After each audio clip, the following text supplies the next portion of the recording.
कितनी बड़ी बात, अटपटी बात थी कि एक ओर तो मैं भाई जी को जीवन सर्वस्व मानता था, दूसरी ओर से मैं दूसरे संत ढूंढ रहा था। भाई जी नहाया कहाँ करते थे, वहीं पे हमने स्नान किया, बड़ा आनंद आया। देखो कितनी, भाई जी का स्वप्न में आदेश हुआ कि हिमालय के एकांत शिखर पे क्या कर रहे हो, जाओ गोरखपुर में राधाष्टमी का महोत्सव का दर्शन करो। तो पंडित जी ने देखते कहा अभी भी आप यहीं हैं, गीता वाटिका नहीं गए, समय क्यों बर्बाद कर रहे हैं, एक क्षण भी नष्ट ना करें, गीता वाटिका जाके परम पूज्य बाबा से मिले। वे माता जी कभी गोरखपुर नहीं गए, जीवन में कभी भाई जी को देखा तक नहीं, लेकिन उनको ऐसे से दिव्य अनुभव हुए।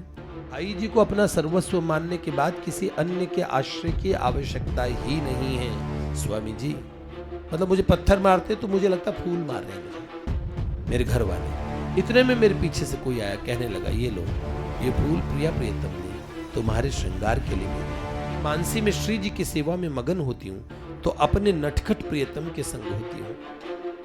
जब किसी कार्य में अति व्यस्त होने से मैं मानसी भूल जाती हूँ तो एक झटका मारकर भी मेरे सामने प्रकट हो जाते हैं। जो खून सा गिरा था उसमें से बहुत सुगंध आई थी, और जब रोशनी बढ़ा के देखा तो वो पान था। पान चाहिए क्या, भाई जी परम सिद्ध संत है। ऐसे सिद्ध संत का अगर आश्रय पाके मन भटकता है इधर उधर तो बड़ा दुर्भाग्य है। भाई जी 21 महीने उस झोपड़ी में रहे थे, अधरचंद्र राय की उस झोपड़ी में।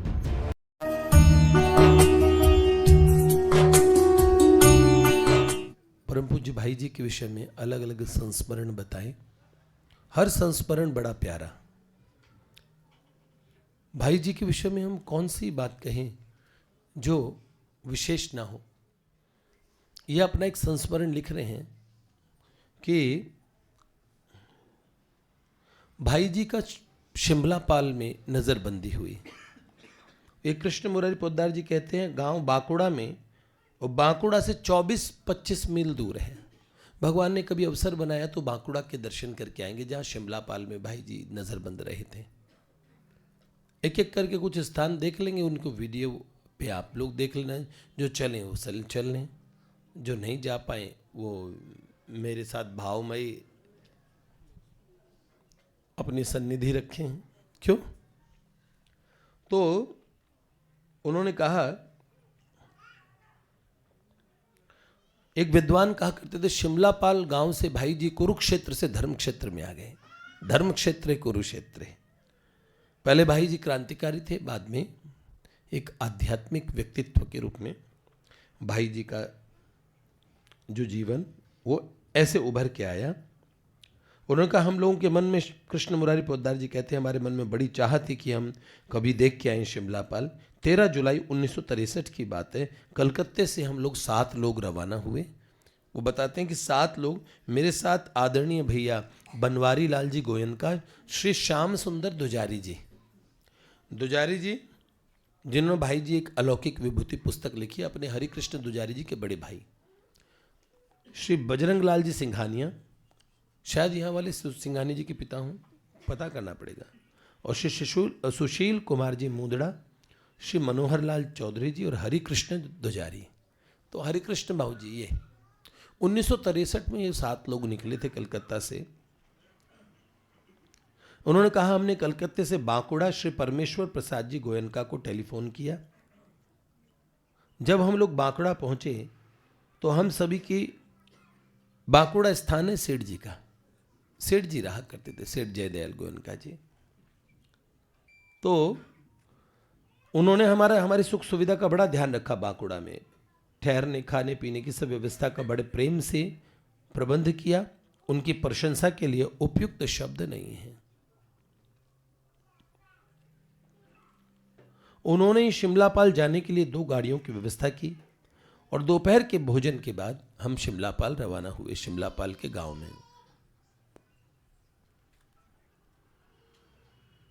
लगभग 1:30 बजे हम लोग शिमलापाल पहुंचे। गांव पहुंचते ही गाड़ी को ठहराया गया और श्री अधरचंद्र राय का एड्रेस पूछा गया। संयोग की बात है, सामने एक दुकान वाला था, उनके भाई का एक लड़का खड़ा था। एक दुकान पर उनके भाई का, अधरचंद्र राय के बंगला थे, बंगला सज्जन।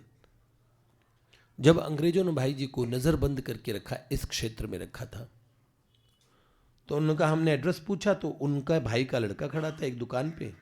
वो कहने लगा आप लोग मेरे साथ चलिए। हम गाड़ी से उतर गए, उस बच्चे के साथ पैदल चलने लगे और ड्राइवर गाड़ी लेके हमारे पीछे पीछे आने लगा। और थोड़ी दूर चलने पर एक झोपड़ी आई जो श्री अधरचंद्र राय की थी, और उस झोपड़ी में भाई जी ने शायद ये 1920 से पहले का समय था ना, नहीं 1910-11 के आसपास शिमला पाल कब रहे थे, 1910 के आसपास की बात है शायद। तो भाई जी 21 महीने उस झोपड़ी में रहे थे, अधरचंद्र राय की उस झोपड़ी में। सन 1916 में अंग्रेजों ने उन्हें नज़रबंद किया था और इस झोपड़ी में उनके रहने की व्यवस्था की गई थी। भाई जी गांव से बाहर नहीं जा सकते थे, मना किया था गवर्नमेंट ने उन्हें। राजनीतिक बातें नहीं कर सकते थे। भगवान की बात करो, अगर खबर मिल जाएगी सीआईडी वाले घूमते थे, तो राजनीतिक बात कोई मुखबिरी ना करे, आप कोई देश की बात, आज़ादी की बात ये नहीं करेंगे। बहुत प्रतिबंध लगाए गए थे। हर रोज़ शाम को वहाँ के थाने में भाई जी को रिपोर्ट करना होता था, 24 घंटे में एक बार। और रात्रि के 7-8 बजे के बाद बाहर जाना अलाउड नहीं था। वो लड़का हम लोगों को झोपड़ी के अंदर ले गया, वो स्थान दिखाया जिसमें श्री हनुमान प्रसाद पोद्दार जी रहा करते थे। हम श्री हरिकृष्ण दुजारी जी वगैरह सब थे, अपने वाटिका वाले बाबू जी। तो उनका हम लोग उस स्थान को देखा, हम सब लोग साष्टांग लेट गए कि यहाँ भाई जी ने 21 महीने भाई जी रहे। और फिर हम वहाँ बैठे। लड़का अधरचंद्र राय को बुला लाया जो कहीं बाहर गए थे। हम सब ने उन बांग्ला सज्जन श्री अधरचंद्र राय को प्रणाम किया। वे हमारे पास बैठ गए, उनके साथ उनके घर के सभी बच्चे भी हमारे साथ बैठे। उन सब का पास बैठना हमें बड़ा प्यारा लगा। हम लोगों ने अधरचंद्र राय जी से भाई जी के संबंध में, बाबू जी के संबंध में कुछ प्रश्न पूछने शुरू किए, पुरानी यादें। वे बड़े प्रश्नों का उत्तर बड़े प्यार से दे रहे थे। अधरचंद्र राय जी ने बताया उनमें कुछ बातें, उनकी झोपड़ी में भाई जी रहते थे, इसलिए उन्होंने कहा मैं अपनी स्मृति से एक बात बताता हूँ कि भाई जी सुबह 3 बजे उठा करते थे और पूजा के आसन पर बैठ जाया करते थे, जब ध्यान करते थे। और सूर्योदय के समय गांव के बाहर नदी पर शौच स्नान आदि के लिए जाया करते थे। स्नान के बाद वह जब वे लौट के आते थे, फिर पूजा के आसन पर बैठ जाते, आंख बंद करके ध्यान करते, बहुत देर तक ध्यान करते थे। बाद में अपने हाथ से भोजन बनाकर खाकर थाने पर जाते थे।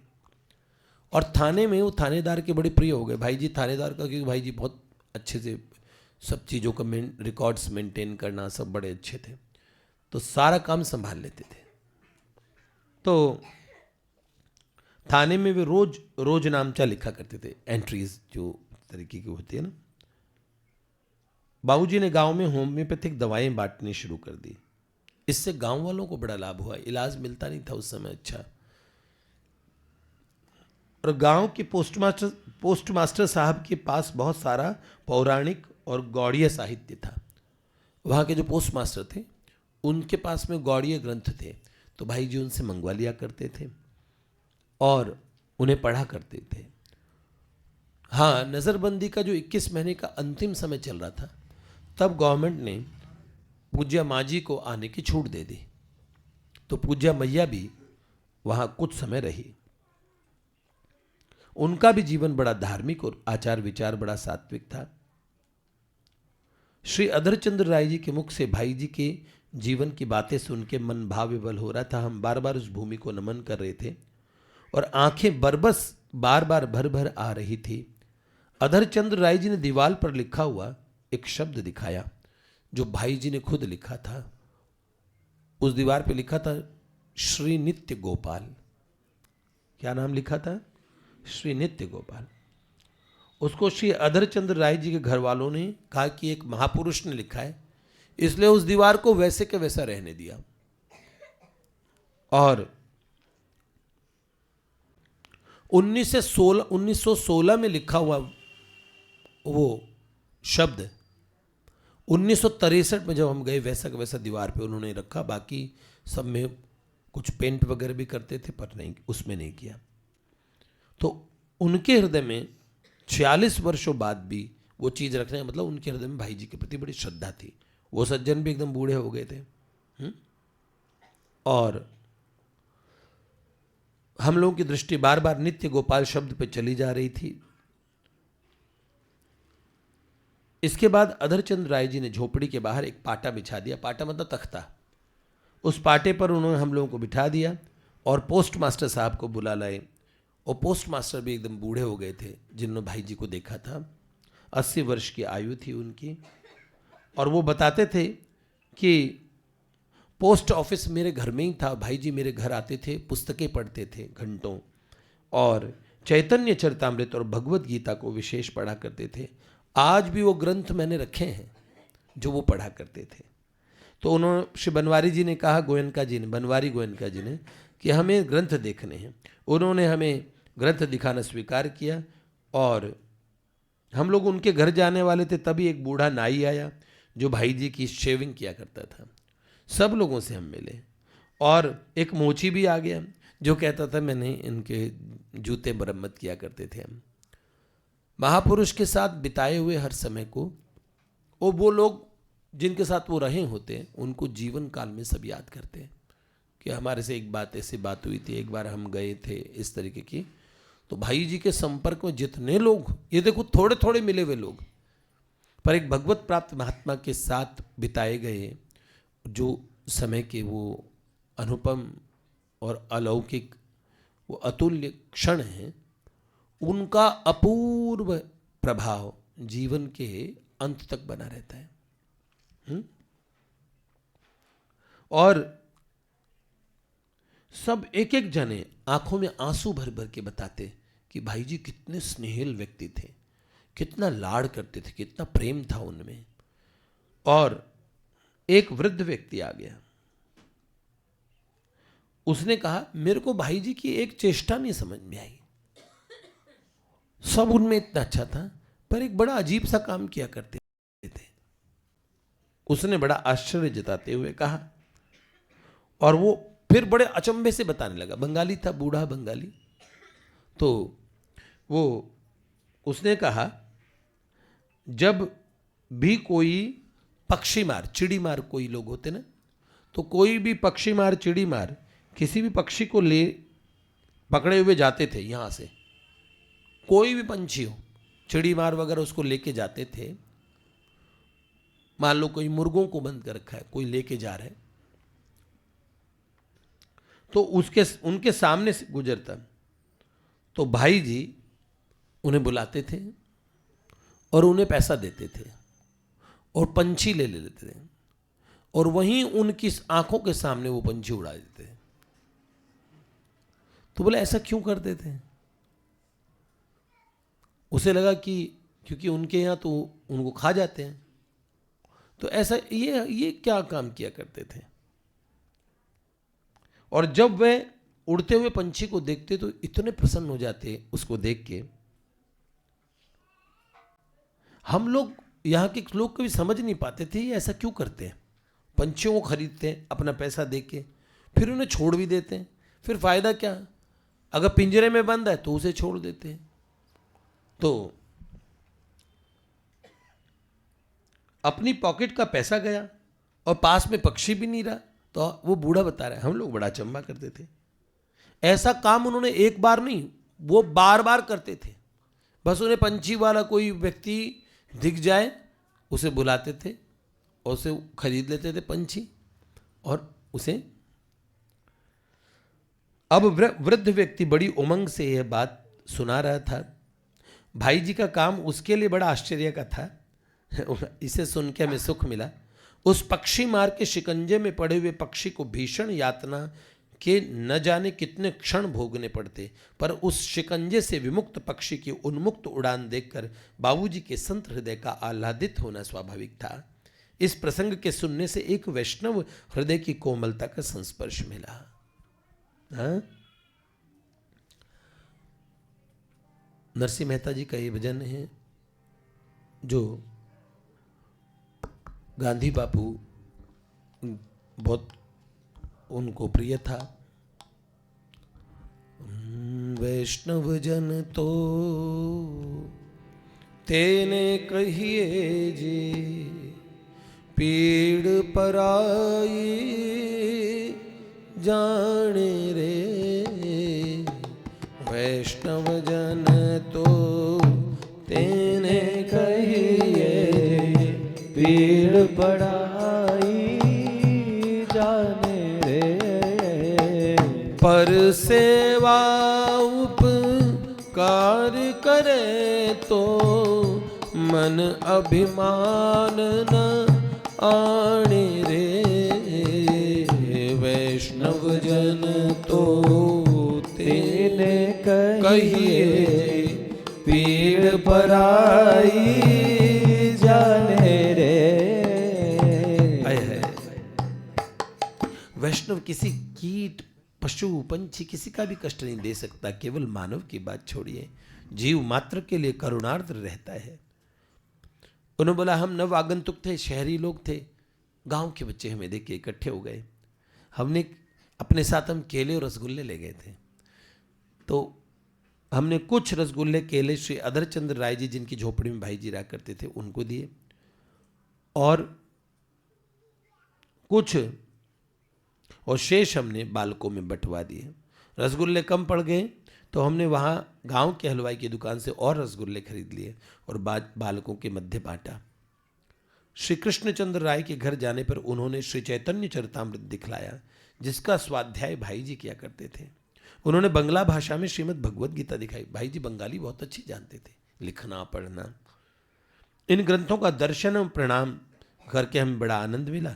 श्री बनवारी गोयनका जी ने कृष्णचंद्र राय जी से कहा कि ये ग्रंथ हमें दे दीजिए, भाई जी जिन्हें पढ़ा करते थे।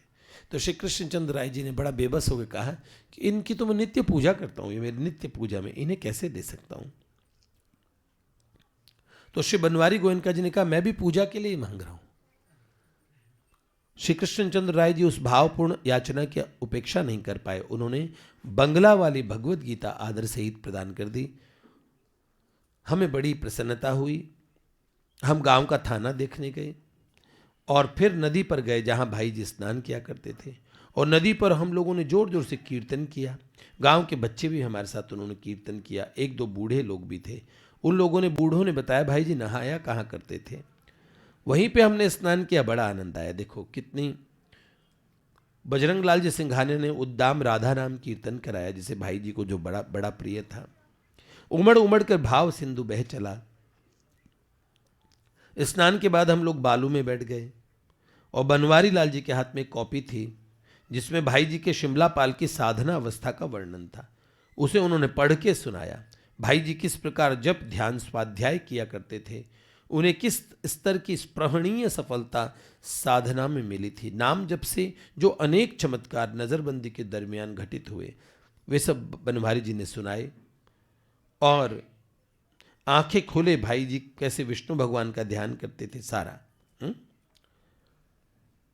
बड़ी सुंदर उस पावन भूमि को हम लोगों ने प्रणाम किया। और यह गांव भाई जी के दो स्वरूपों के बीच की कड़ी थी। एक क्रांतिकारी जाता है, 2 साल नहीं 21 महीने, लगभग 2 साल हो गए, 21 महीने भगवान की साधना करके एक परम भक्त के रूप में उनका जीवन आगे बढ़ता है। ये शिमलापाल जिन्होंने दर्शन किया उनके द्वारा बताया गया वर्णन है।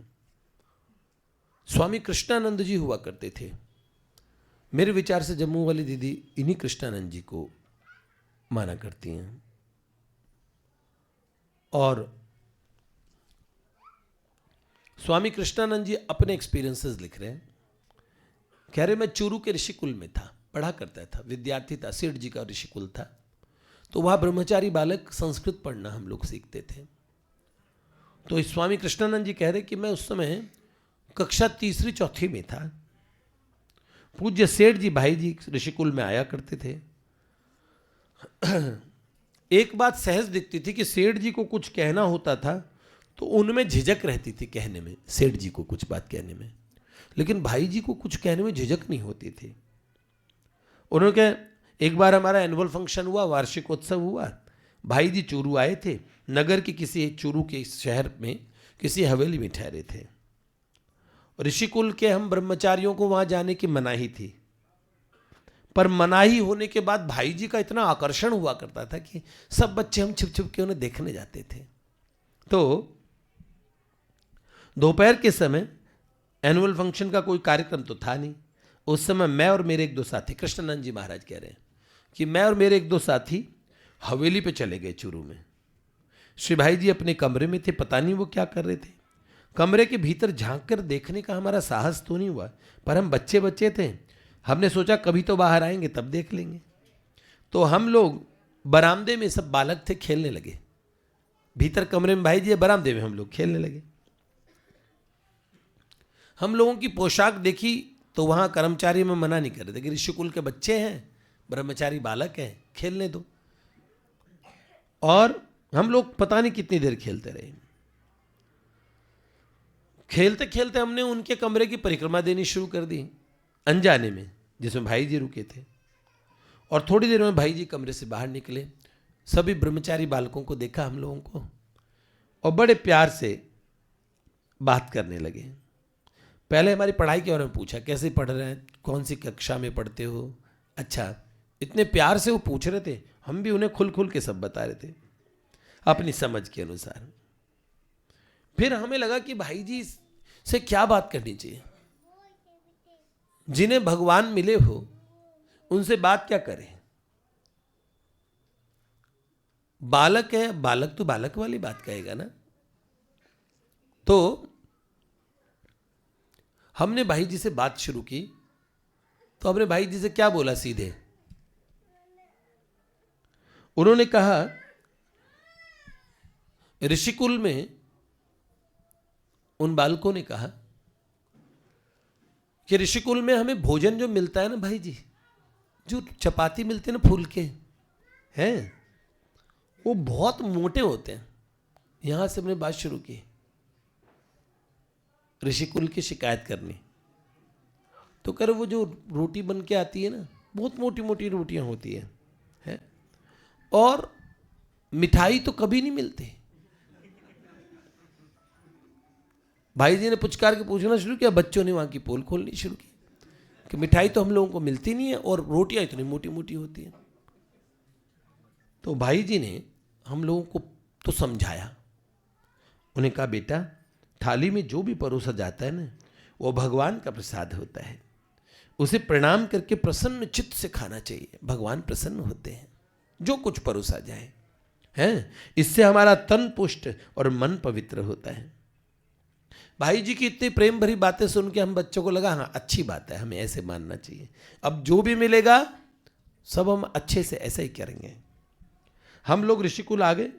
इधर भाई जी ने हम लोगों को तो ऐसे समझाया और तत्काल ऋषिकुल के मैनेजर को बुलाया अपनी हवेली में और सम्मानपूर्वक कहा कि बेचारे ब्रह्मचारी बालक हैं, इनको पतले पतले फुलके बना के दो। मोटी रोटियां बच्चों से खाई नहीं जाती, उन्हें रुचिकर नहीं लगती, तो बच्चों को भोजन तो अच्छा मिलना चाहिए, तो रोटी पतली हो, और ताकि वो अपने माँ बाप से शिकायत न करें।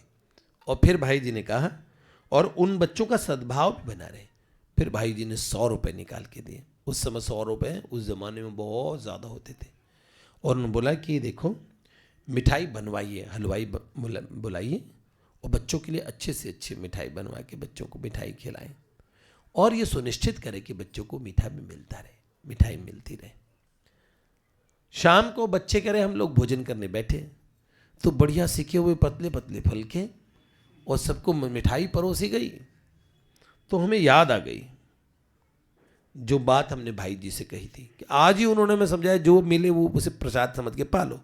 मैनेजर से मगर वो बोला नहीं, अच्छा दो, दोनों तरफ से समझाना। उन्होंने सारी बात बना दी, और बनाई भी इस ढंग से कि बच्चों ने शिकायत की ऐसी कोई बात नहीं बोली, बड़े सौहार्दपूर्ण तरीके से। फिर ये कहते हैं ऋषिकुल के विद्यार्थी जीवन में मुझे भाई जी के कई बार दर्शन हुए थे वास्तव में। उसके बाद उनके दर्शनों का सौभाग्य नहीं मिला, पर बाल्यकाल में उनका मिला हुआ दर्शन मेरे मन में एक छाप छोड़ गया था। मेरी आंतरिक मान्यता थी कि भाई जी एक अद्वितीय महापुरुष हैं।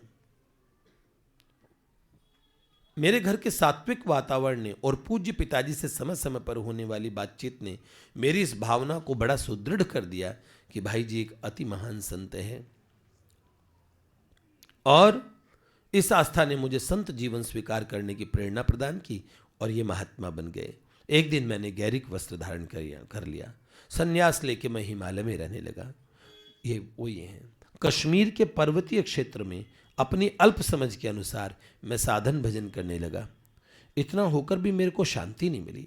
अशांति जितनी अधिक बढ़ती उतनी अधिक पुरानी बातें याद आती और मैं अधिकाधिक आत्मनिंदा करता कि तुमने भाई जी के पावन दर्शन और श्रेष्ठ निर्देशन का लाभ क्यों नहीं उठाया जो तुम्हें आराम से मिल सकता था। और अब आत्मनिंदा से भला कौन सी बात होने वाली थी। आज से 15 वर्ष पूर्व 1971 में उन्होंने अपनी जागतिक लीला को समेट लिया था। लगभग 1985 के आसपास ये कह रहे मेरे को ध्यान में आया कि भाई जी तो जा चुके हैं, मैंने लाभ ही नहीं उठाया। ऐसा अभी साधु बन गए, संत बन गए, सन्यासी हो गए। और उन्होंने बोला मैं कैलाश मानसरोवर की यात्रा पे जाने वाला था, यात्रा का प्रोग्राम बना लिया और कैलाश यात्रियों के दल में सम्मिलित होने वाला था। मुझे एक अद्भुत प्रेरणा मिली। प्रेरणा क्या थी कि भाई जी की ओर से कि कैलाश मत जाओ, गोरखपुर जाओ, वहां से राधाष्टमी का उत्सव होने वाला, जाओ उसमें भाग लो।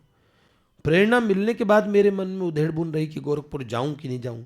मन दुविधा में पड़ा था। दूसरी रात को पुनः भाई जी का स्वप्न में आदेश हुआ। भाई जी ने कहा यहां हिमालय के भाई जी का स्वप्न में आदेश हुआ कि हिमालय के एकांत शिखर पे क्या कर रहे हो, जाओ गोरखपुर में राधाष्टमी का महोत्सव का दर्शन करो। तो उन्होंने कहा मैंने कैलाश की यात्रा बंद कर दी और कैलाश यात्रा छोड़ के और मैं गोरखपुर रवाना हुआ। और जब गीता वाटिका में पहुंचा तो सारे कष्ट मेरे विस्मृत हो गए और मुझे वाटिका में प्रत्यक्ष सन्निधि का अनुभव हुआ। भाई जी की प्रत्यक्ष सन्निधि। हमारे अंगद जी तो बस वाटिका पहुंच जाते हैं और जब राधाष्टमी में पहुंच जाते तो इन्हें ऐसे आनंद में लीन होते हैं। अद्भुत। वैसे कौन नहीं ये अद्भुत आनंद महसूस होता होगा। वाटिका की राधाष्टमी अद्भुत ही हो, अति अद्भुत होती है, बहुत सुंदर होती है।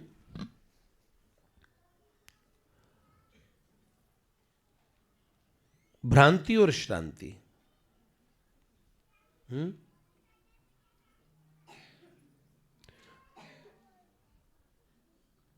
बड़ी सुंदर बात है। इन्होंने कहा कि वस्तु के प्राप्त होने पे भी उसे अप्राप्त मान लेना, यह भ्रम बड़ा कष्टदायी होता है। भगवान हम सबको प्राप्त है, लेकिन हमें क्या लगता है भगवान हमें अप्राप्त है। भगवान हमें नहीं प्राप्त है। वेदांत में इसे बोलते हैं नित्य प्राप्त की प्राप्ति। भगवान नित्य प्राप्त है, जीव के हृदय में ही रहते हैं, लेकिन हमें अप्राप्त है ऐसा हमें सदा भ्रम बना रहता है। बस इस भ्रम की निवृत्ति हो जाए। स्वामी कृष्णानंद जी कह रहे ये भ्रम मेरे लिए बड़ा मुश्किल था। अप्राप्ति का भान समाप्त हुआ, उसी दिन मेरे को बड़ा विश्राम मिला। सचमुच वृक्ष की छाया का सुख तो धूप में चलने वाला ही जानता है। 1986 में जैसे मुझे भाई जी का स्वप्नादेश हुआ, मैं कश्मीर से गोरखपुर आ गया गीता वाटिका में राधाष्टमी मनाने। और इससे मेरे मन में एक छाप पड़ी कि भजन परायण जीवन जीऊंगा और साधना में प्रवृत्त होने के लिए एक पथ प्रदर्शक की जरूरत होती है। मैं बचपन में भाई जी से बच्चा था तब मिला था। तो स्वामी कृष्णानंद जी कहते मेरे को एक सदगुरु की छाया और मिल जाए, उनकी कृपा का अवलंबन होने से साधना का कठिन पथ सुगम हो जाता है। सन 1987 के राधाष्टमी महोत्सव के बाद स्वामी कृष्णानंद जी लिखते हैं कि मैं वृंदावन आया, वहां पूज्यपाद श्री अखंडानंद सरस्वती जी महाराज से मिला। ये भी गीता प्रेस में भाई जी के सानिध्य में काम कर चुके थे, बाद में सन्यासी बने। और शंकराचार्य भगवान जगत गुरु श्री ब्रह्मानंद सरस्वती जी के शिष्य बने। हाँ? उन्हीं के शिष्य करपात्री जी महाराज थे। महर्षि महेश योगी भी उन्हीं के शिष्य थे। स्वामी पूज्य पास स्वामी श्री ब्रह्मानंद सरस्वती जी महाराज बहुत बड़ी विभूति थे। तो अखंडानंद सरस्वती जी महाराज, इनके पास स्वामी कृष्णानंद जी गए और कहने लगे मैं आपसे दीक्षा लेना चाहता हूं। स्वामी जी ने मेरा परिचय पूछा तो मैंने कहा मैं भाई जी को अपना जीवन सर्वस्व मानता हूं, सब कुछ। इतना सुनते ही स्वामी अखंडानंद सरस्वती जी बोले, अरे भैया, भाई जी को सर्वस्व मानते हो, फिर तुम्हें अन्य की आवश्यकता क्यों है? कोई आवश्यकता ही नहीं।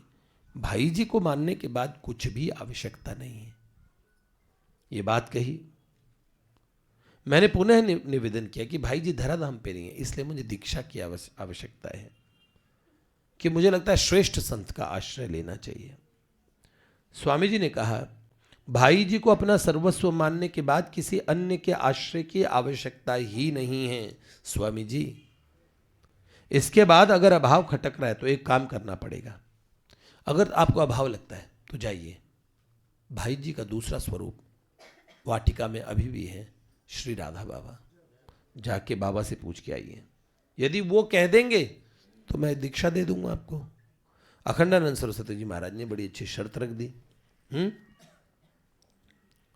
और उनका मुझे सांत्वना मिली। मैं मन ही मन विचार करने लगा, गीता वाटिका पहुंचकर मैं बाबा को निवेदन करूंगा कि मैं ऐसे दीक्षा लेना चाहता हूं, अखंडानंद सरस्वती जी से ले लूं क्या।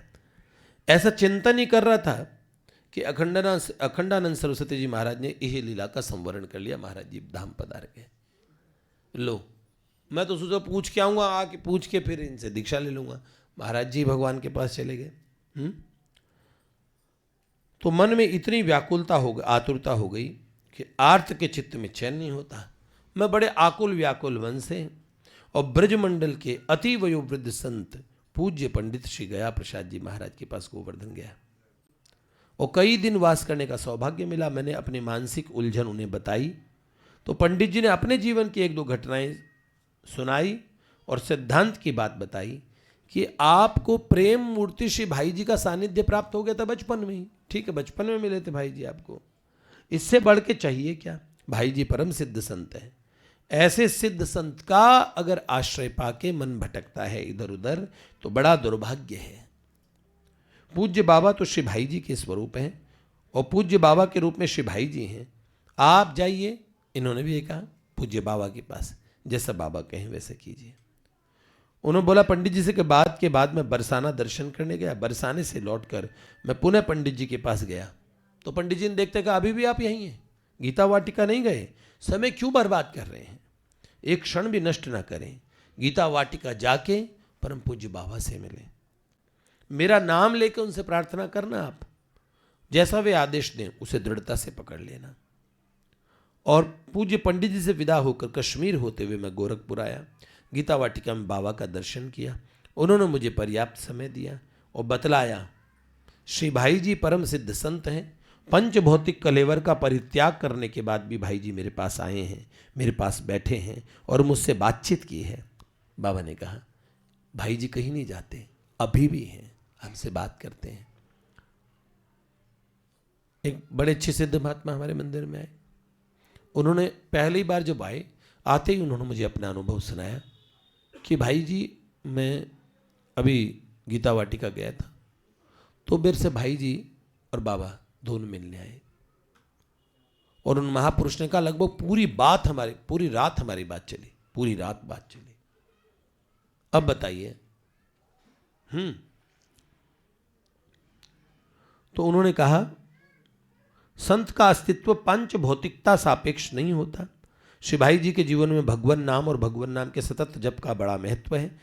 उसी नाम जप को आप भी करें, आप नाम जप करें, ऐसी सलाह दी और ऊंची से ऊंची वस्तु मिल जाएगी। पूज्य बाबा ने विस्तार से बताया किस स्वरूप का ध्यान करना चाहिए, किस नाम का जप करना चाहिए, कितनी संख्या में करना चाहिए, किस प्रकार का चिंतन करना चाहिए।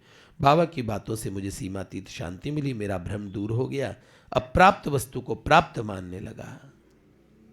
हाँ, कितनी बड़ी बात, अटपटी बात थी कि एक ओर तो मैं भाई जी को जीवन सर्वस्व मानता था, दूसरी ओर से मैं दूसरे संत ढूंढ रहा था, दूसरे संत का आश्रय खोज रहा था। इस खोज का आश्रय यही था कि भाई जी को मैं अपने से दूर एक अप्राप्त आश्रय मान रहा था। भ्रम ने ही मुझे अशांत बना रखा था। इस भ्रम के दूर होते ही मन को परम विश्राम मिला। पूज्य स्वामी श्री कृष्णानंद जी महाराज कहते हैं, जिनका अंतर आस्तिक है, स्वभाव सौम्य है, जीवन सरल है, ऐसे कई लोगों को अनुभूतियां आज भी होती हैं भाई जी की, बाबा की। वो कहते हैं, भारत के अति सुदूर प्रदेश कश्मीर में एक ऐसी माता जी हैं, कृष्णानंद जी महाराज कह रहे हैं, जो भाई जी से कभी नहीं मिली, उन्हें इतने अच्छे अच्छे अनुभव हुए हैं भाई जी की कृपा से। तो कृष्णानंद जी महाराज कह रहे, कश्मीर में वो एक माता जी हैं जिन्हें इतने समय समय पे दिव्य अनुभव हुए। उनके 3 संतान हैं, कंधे पर घर गृहस्थी का भार है, इसके बाद भी वो साधन भजन में लगी रहती है, लोगों को भगवान की ओर उन्मुख बनाने के लिए प्रयत्नशील रहती है। उन माता जी ने अपने कुछ दिव्य अनुभव कृष्णानंद जी महाराज को बताए, जो उन्होंने लिखे हैं, उन्हीं माता जी के शब्दों में लिखे। माता जी ने जो लिखवाया तो माता जी ने लिख के दिए होंगे। वो श्री भाई जी पूर्ण रूप से आज भी उनके लिए प्रत्यक्ष है। वे माता जी कभी गोरखपुर नहीं गई, जीवन में कभी भाई जी को देखा तक नहीं, लेकिन उनको ऐसे से दिव्य अनुभव हुए। उनका राधा माधव चिंतन में समय समय पर पढ़ती हूँ। माता जी कहती हैं, जब कभी समय मिलता है, मेरे घर वाले मुझ पर पत्थरों की वर्षा करते हैं, पर कर कर के भी वे रीझते नहीं। हे भगवान, यह दिल ही दिल है, पत्थर तो नहीं। कई बार मन उदास होता है, परंतु असीम दया से इस मन में श्री राधा कृष्ण का वास है, इससे जख्म नहीं होते। हवा की तरफ से ऊपर से ही वे पत्थर छूकर फूल जैसे बन जाते हैं। मतलब मुझे पत्थर मारते तो मुझे लगता फूल मार रहे हैं मुझे मेरे घर वाले। तो एक दिन मैं अनमने में सोच रही थी, वो माता जी कहती कि लोग कैसे होते हैं जो अपनी पूजा भक्ति से प्रिया प्रियतम को रिझा लेते, वो लोग होते कैसे हैं, और मैं कैसी हूं, सभी को दुखी देती हूं। इतने में मेरे पीछे से कोई आया, कहने लगा, ये लो, ये फूल प्रिया प्रियतम ने तुम्हारे श्रृंगार के लिए भेजे हैं। श्री प्रिया प्रियतम का श्रृंगार करने लगी उन दिव्य फूलों से। एक दिन ध्यानस्थ होते हुए मुझे श्री जी के निज महल का दर्शन हुआ, और महल पे 2 दरबान दिखे, 2 पहरेदार। मैंने अंदर जाने की आज्ञा मांगी तो वो मुझे कहने लगे, महल में आप जाओ, पर हमारा निवेदन करना कि हम भी अंदर आना चाहते हैं। तुम प्रिया जी के पास जा रही हो, तुम तो उनकी गोपी हो, और हम दोनों दिन रात पहरे पे खड़े रहते हैं, तो हमें महल के भीतर प्रवेश दिलाओ। और तभी मेरे से ऐसा निवेदन करने के बाद दोनों पहरेदार भी गोपी स्वरूप में बदल गए, मेरे पीछे पीछे चल पड़े। अंदर जाकर बहुत सुंदर दर्शन मिला। श्री प्रिया जी सिंहासन पर विद्यमान है और गोपियां चंवर ढुला रही हैं। ये कहती हैं, एक दिन बड़ी नवीन छवि के दर्शन हुए। श्री प्रिया जी अपने प्राण प्रियतम श्री कृष्ण के साथ निज महल में खेल रही हैं, और उनके काले काले चमकीले बाल इतने लंबे हैं कि क्या बतलाऊं। श्री प्रिया जी के केश खुले हुए और हर बाल में नील वर्ण का मोर पंख है, हर बाल में मोर पंख जैसा दर्शन हो रहा है। उन्होंने कहा, आंख बंद करते ही लीलाएं प्रकट हो जाती हैं, अपने आप का पता नहीं रहता, कहां चली जाती हूं मुझे पता नहीं। दिव्य रूप शब्दों में बताना बड़ा कठिन है। कभी कभार लगता है 8 पत्तों वाला एक विशाल सफेद कमल है, उस बीच में नील वर्ण कमल और उसकी बड़ी सफेद पत्तियां, बीच में गोल स्थान खाली है, और जो नील वर्ण कमल है वहां श्री कृष्ण मुरली बजा रहे हैं। कभी राधा से कृष्ण, कभी कृष्ण से राधा, कभी युगलित श्री राधा कृष्ण के दर्शन होते हैं। आंखें खुले या बंद, जैसे भी हो वे सामने ही रहते हैं। 1987 की राधाष्टमी के पावन दिवस की बात है। भाई जी तो 1971 में चले गए। ये माता जी कहती हैं, आज उत्सव मनाना है राधा जी के जन्म का। सूर्योदय से पहले 4 बजे स्नान करने के लिए मुझे बावड़ी पे जाना था। मैं घर से बाहर आई। बाहर आते ही घना अंधकार होने से मुझे भय लगा। मैं घर के द्वार के बाहर आकर ठिठक गई। उसी समय मुझे भाई जी श्री हनुमान प्रसाद पोद्दार जी के दर्शन हुए। उन्होंने कहा, बेटी भय मत कर, मैं यहीं खड़ा हूँ, जा तू स्नान करके आ, तेरे वापस आने तक यहीं रहूँगा। अब भय भाग गया। मैं गई और बावड़ी में स्नान करके जब वापस लौटी तब भी देखा भाई जी वहीं वैसे के वैसे प्रत्यक्ष खड़े थे।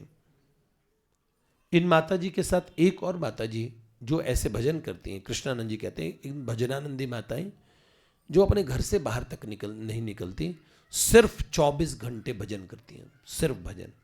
तो एक माता जी ने जो भाई जी को गुरु मानती है और उन्हें निकुंजी है, दिव्यानुभव होने लगे, निकुंज में प्रवेश हो गया जीते जी, केवल भाई जी को गुरु मानने से। भाई जी के जाने के बाद में भी, भाई जी के जाने के बाद इन लोगों को अनुभव हुए।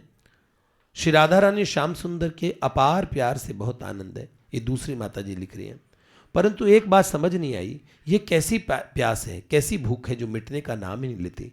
न जाने यह मन कभी कभी किस लिए, कौन से स्वरूप के लिए तड़प उठता है, यह सिर्फ मेरे श्री कृष्ण या मेरा मन जानता है। जब मैं मानसी में श्री जी की सेवा में मगन होती हूं तो अपने नटखट प्रियतम के संग होती हूं। जब किसी कार्य में अति व्यस्त होने से मैं मानसी भूल जाती हूं तो एक झटका मारकर वे मेरे सामने प्रकट हो जाते हैं और अपने किसी सेवा कार्य में लगाते। खुद ठाकुर जी अगर मैं भूल जाती हूं तो एक झटके में मेरे सामने प्रकट हो जाते हैं और बोलते हैं ये सेवा करो। मैं आज ही किसी साधक को बोला था मानसी, उसने अपने बहुत पुराने समय की मानसी सुनाई मुझे कि ऐसे वो किया करते थे। बड़ा अच्छा मानसी उनका चिंतन था। मैंने कहा आपने छोड़ा क्यों? रेगुलर करते, एक ही चीज 10 साल तक कर दो, 12 साल तक कर दो, छोटी सी, ज्यादा बड़ा नहीं टिक पाएगा आप लोगों से, मन बहुत भागेगा। 2-2, 3-3 मिनट तक मन को टिका सकते हो आप, कोशिश करोगे तो टिका सकते हो। ये बात है भैया। और 2-3 मिनट की मानसी हर व्यक्ति को कर लेनी चाहिए। 3 या 4 बार दिन में से सोच लो। सोचना है, आपसे एकाग्रता वाला ध्यान नहीं होगा तो सरसरी एक लेमैन की तरह सोचो, प्रभु है मेरे सामने, कोई चित्र वाले ठाकुर जी को देख लो। अपने मन को अभ्यास करो कि मन उधर जाए, जो स्वरूप आपको प्यारा लगे उस स्वरूप का चिंतन करो। एक चीज अभ्यास से बार बार करो। मैं उनके श्री चरणों को सहला रहा हूं 2 मिनट के लिए, प्रिया जी प्रियतम के, बस सुबह शाम ये कर दो, इतना सरल। मानसिक रूप से कोई पुष्प हार पहनाने चले जाओ, अगर प्रिया जी को पहनाना तो सखी रूप में पहनाना, ठीक है। प्रियतम को चाहे तो आप सखा रूप में भी पहना सकते हैं। अब बहनें तो क्या ही सखा बनेंगी, तो प्रिया प्रियतम को कोई हार पहना नहीं। सोचो 2 मिनट में मैं माला गूंथ रही हूं तो उन फूलों का चिंतन कर लो। एक दिन उस माला को लेने के लिए जो आप मानसिक रूप से बना रहे, श्री कृष्ण प्रकट हो जाएंगे। आपकी मनस की माला को, अरे भैया संकल्प से उनके जगत का निर्माण हुआ है। एक संकल्प से आप वो सारी चीजें मटेरियलाइज देखेंगे, एकदम प्रकट रूप से देखेंगे। इन चीजों की आप बात सुन रहे हो, पर एक मानसी लगातार करनी चाहिए। ध्यान, रूप ध्यान एक बड़ी अद्भुत वस्तु है। मैंने ध्यान की बहुत सारे तरीकों से ध्यान किया आज तक, बहुत सारे तरीकों से। आप बोलेंगे तो मैं बहुत सारे ध्यान सिखा सकता हूं आप लोगों को, लेकिन मुझे, मेरे हृदय को, प्रेमियों के हृदय को सबसे रुचने वाला ध्यान कौन सा है? मानसी का, इनका ध्यान बहुत प्यारा ध्यान होता है, बहुत।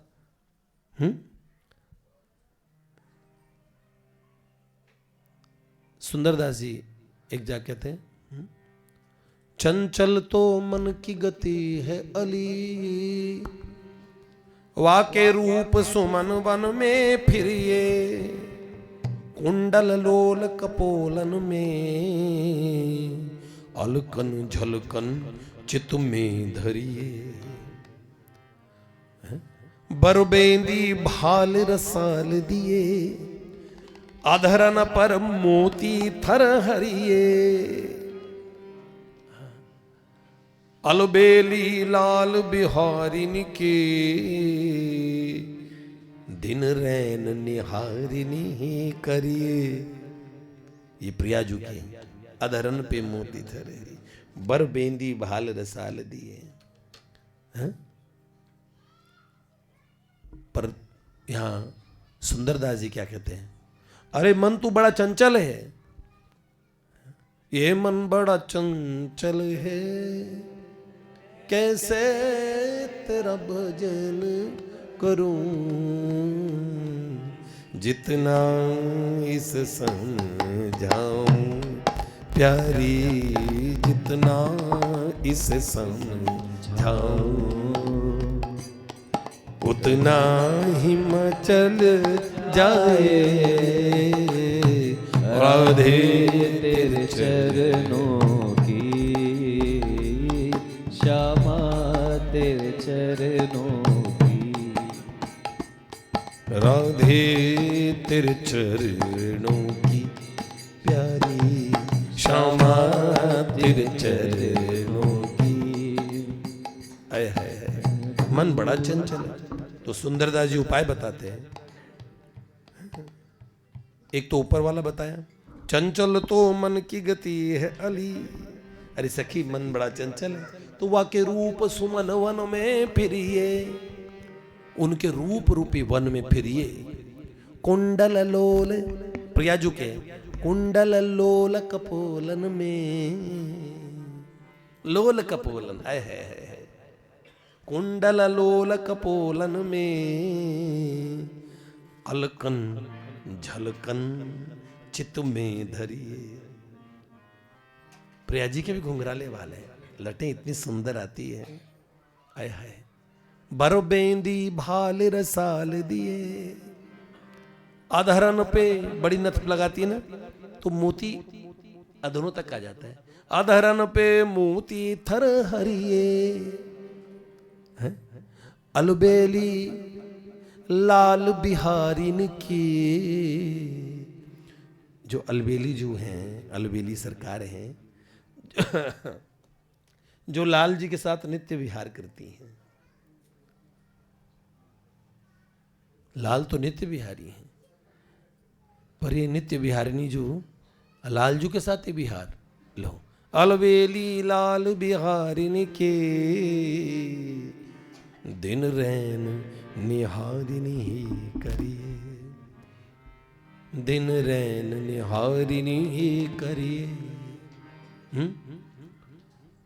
दूसरा सुंदरदास जी ने बोला, मन रहे तो सही घिर के रहे, मन रहे तो सही। तुझे रहना है ये मन, अपने मन को डांट रहे तो एक जगह स्थिर होके रहे, कंसंट्रेशन बना के रख, स्थिर इधर उधर भागवत। पर तेरा तो स्वभाव बदला है, तू तो मन है ना, इधर उधर भगता ही फिरता है। अगर तुझे अपनी आदत नहीं सुधारनी तो मैं तुझे तरीका बताता हूं। मन रहे तो सही थिर के रहे तू, हरि के पद पंकज में गिर तू, कवि सुंदर जो न स्वभाव तजे, फिर वो ही चाहे तो वहां फिर तू। अगर तू फिरना ही चाहिए तो तुझे इधर उधर भागना है ना, तो चल मेरे साथ भाग, मैं तुझे बताऊं कैसे। हाँ?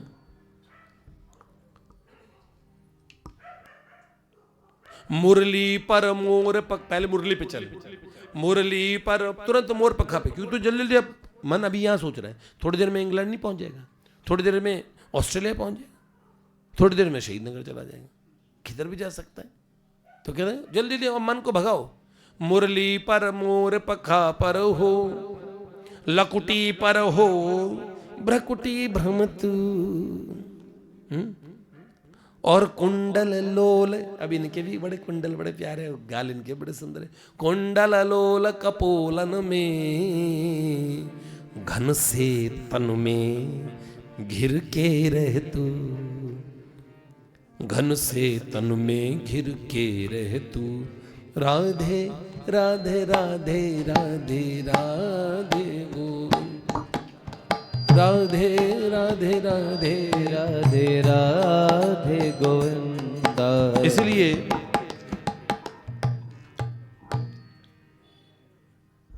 मन वाणी से परे की वस्तु है, आज अष्टमी का व्रत है, राधा रानी की अपार कृपा की वृष्टि हो रही है, राधा अष्टमी का व्रत है।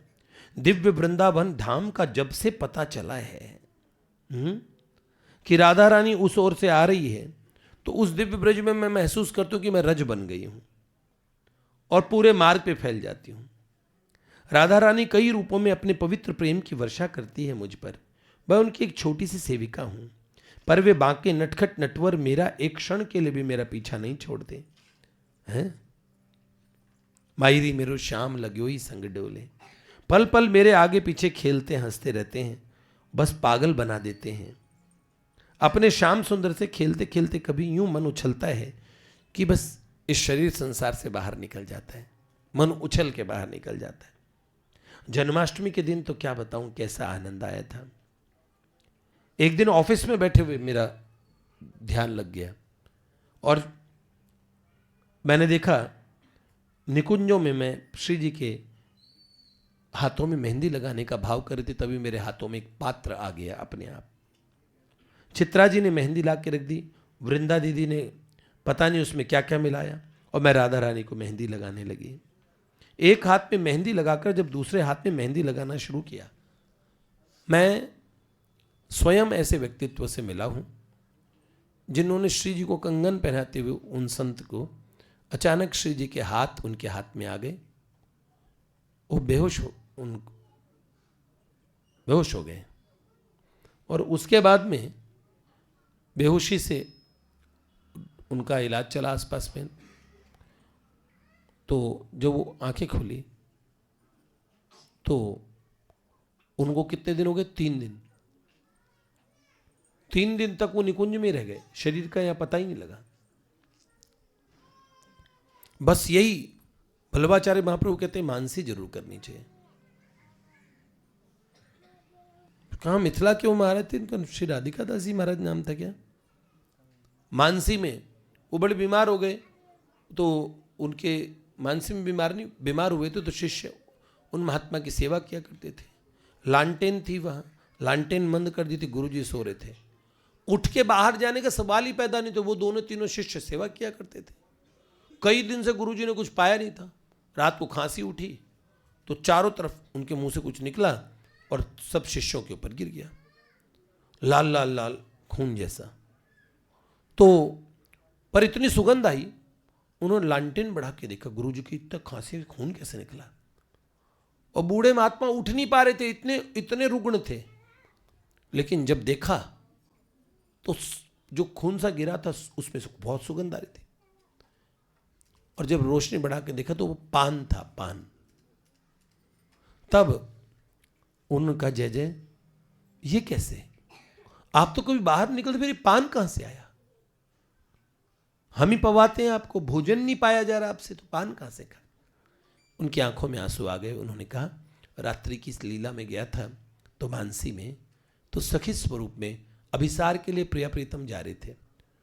तो प्रिया प्रियतम दो जो पान पा रहे थे, एक पान ठाकुर जी ने अपना चबाया हुआ चर्वित पान और मुझे कहा, सके ये लिखा ले, तो मुझे दे दिया। वो पान यहां मुख में आ गया।